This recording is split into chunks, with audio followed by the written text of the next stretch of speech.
Добро пожаловать в мой канал. Le quotidien raconte dans une longue enquête comment un petit groupe de garçons ultra-conservateurs et sexistes fait tout pour détruire psychologiquement les élèves filles.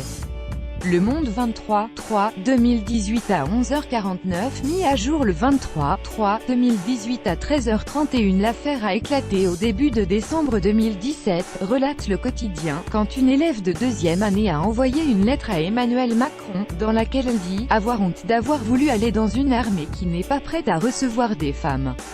La jeune femme explique avoir été persécutée pendant 2 ans par un petit groupe de garçons, résolus à lui faire abandonner ses études. Une minorité ultra-conservatrice extrêmement influente au sein de l'établissement, ces jeunes hommes gravitent dans la sphère catholique traditionnaliste, ils assistent à la messe en latin le mercredi et le dimanche, se disent souvent proches des milieux d'extrême droite et affichent ouvertement des positions contre les homosexuels ou l'avortement. Les filles sont traitées de « grosses » car elles ne seraient juste bonnes qu'à être engrossées. Les filles de classe prépa sont le diable, des pestiférées, des voleuses de concours, des ennemis à éliminer, témoigne ainsi un tradit repenti. On trouve les filles en pleurs dans les couloirs, prêtes à tout arrêter du jour au lendemain. Ce petit groupe ultra-conservateur, une soixantaine d'élèves sur les 230 du lycée militaire de Saint-Cyr-l'École, parviendrait à faire le vide autour de lui, en décourageant les filles, par un travail de sape mentale, de poursuivre leurs études, et en marginalisant les garçons rebelles à leurs valeurs.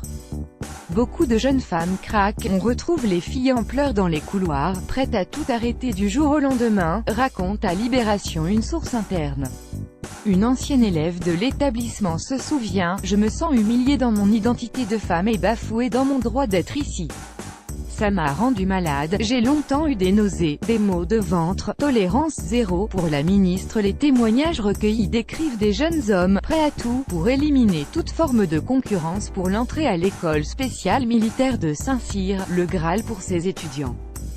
Si bien qu'il n'est pas rare de voir arriver les pires à Coëtqui dans Morbihan, et par conséquent de les retrouver parmi les officiers de l'armée. La direction de l'établissement qui, dans un premier temps, évoquait de simples « blagues potaches », remue depuis ciel et terre pour étouffer l'écho médiatique qu'a reçu l'affaire révélée par Libération. Ici, on laisse les filles se faire opprimer et on ne sanctionne jamais les bourreaux, déplore une ancienne élève du lycée militaire. Invitée vendredi 23 mars sur RTL, la ministre des Armées, Florence Parly, qui dit avoir ordonné des enquêtes sur les agissements décrits à Saint-Cyr, a répondu fermement « Pour ce qui me concerne, c'est tolérance zéro. On redoublera d'efforts pour que ce comportement de minorité cesse. Le problème est réel, des dysfonctionnements graves ont été constatés, des mesures ont été mises en œuvre, des cas de harcèlement sur des jeunes filles du lycée militaire de Saint-Cyr, tolérance zéro, ce comportement de https://cojastwmczh RTL France @RTL France. La ministre envisage des sanctions d'exclusion contre les élèves concernés, voire des sanctions éventuelles contre le corps enseignant s'il ne prend pas les mesures qui conviennent.